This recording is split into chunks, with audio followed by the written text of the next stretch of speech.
పొరుగుదేశ నేపాల్ నివురు గప్పిన నిప్పులా ఉంది. సైన్యం రంగంలోకి దిగటంతో అల్లర్లు సద్దుమణిగాయి. తాత్కాలిక ప్రభుత్వ ఏర్పాటుకు జంజీ నేతలు ఆర్మీ చర్చలు జరుపుతున్నాయి. అయితే ఏ క్షణాన ఏదైనా జరగచ్చనే ఆందోళనలో ఉన్నారు స్థానిక ప్రజలు. దీంతో భారత్ అప్రమత్తమైంది.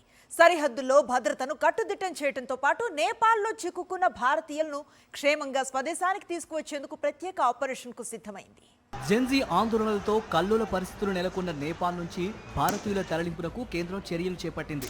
ఆందోళనలతో అల్లకల్లోలంగా మారిన నేపాల్లో 700 మందికి పైగా ఇండియన్స్ చిక్కుకుపోయారు. విమానాశ్రయాలు మూతపడడం, భారత్ నుంచి విమాన రాకపోకలు నిలిచిపోవడంతో అక్కడే ఉండిపోయి ఇబ్బందులు పడుతున్నారు. ఈ నేపథ్యంలోనే వారిని సురక్షితంగా స్వదేశానికి తీసుకొచ్చేందుకు విదేశాంగ శాఖ స్పెషల్ ఆపరేషన్కు తెరతీసింది. కాఠ్మండూలోని ఇండియన్ ఎంబసీలో హెల్ప్ లైన్ ఏర్పాటు చేసి తరలింపునకు చర్యలు తీసుకుంటోంది.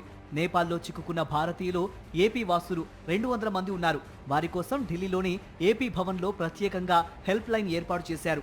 9818395787 8500027678 నెంబర్లను సంప్రదించాలని అధికారులు సూచించారు.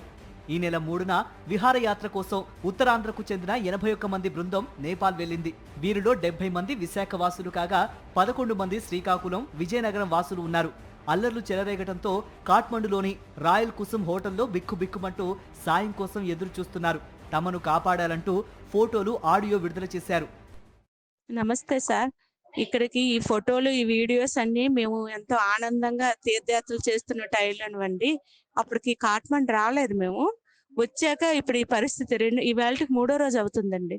చాలా భయంకరంగా ఉంది పరిస్థితి. బయట మాకు భయం వేస్తుంది. Please help me. నేపాల్లో ఉద్రిక్త పరిస్థితుల నేపథ్యంలో సరిహద్దుల్లో భద్రతని కట్టుదిట్టం చేసింది భారత ప్రభుత్వం. అల్లర్ల నేపథ్యంలో ఉత్తరప్రదేశ్లోని భారత్ నేపాల్ బోర్డర్ను తాత్కాలికంగా మూసివేసింది. యూపీతో పాటు డార్జిలింగ్లోని సరిహద్దు జిల్లాల్లో మార్కెట్లు మూతపడ్డాయి. వాహన రాకపోకలపైన ఆంక్షలు అమలు చేస్తున్నారు. మరోవైపు నేపాల్కు విమాన సర్వీసులు నిలిపివేశాయి భారత ఎయిర్లైన్స్ సంస్థలు. కాఠ్మండుకు వెళ్లాల్సిన ఎయిర్ ఇండియా, ఇండిగో విమానాలు రద్దయ్యాయి.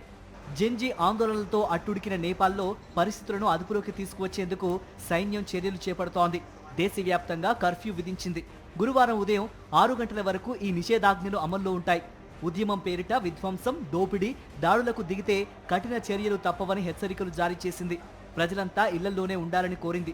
రాజధాని కాఠ్మండు సహా అన్ని జిల్లాల్లో సైనిక బలగాలు వీధుల్లో పహారా కాస్తున్నాయి.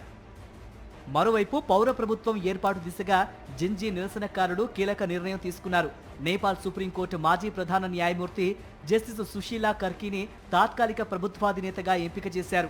2016 జూలై 11 నుంచి 2017 జూన్ 7 మధ్య నేపాల్ సుప్రీంకోర్టు చీఫ్ జస్టిస్ గా సేవలందించారు సుశీలా కర్కీ.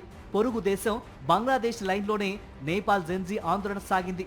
తాత్కాలిక ప్రభుత్వాధినేత ఎంపికలోనూ వారు ఇదే పంథా అనుసరించారు.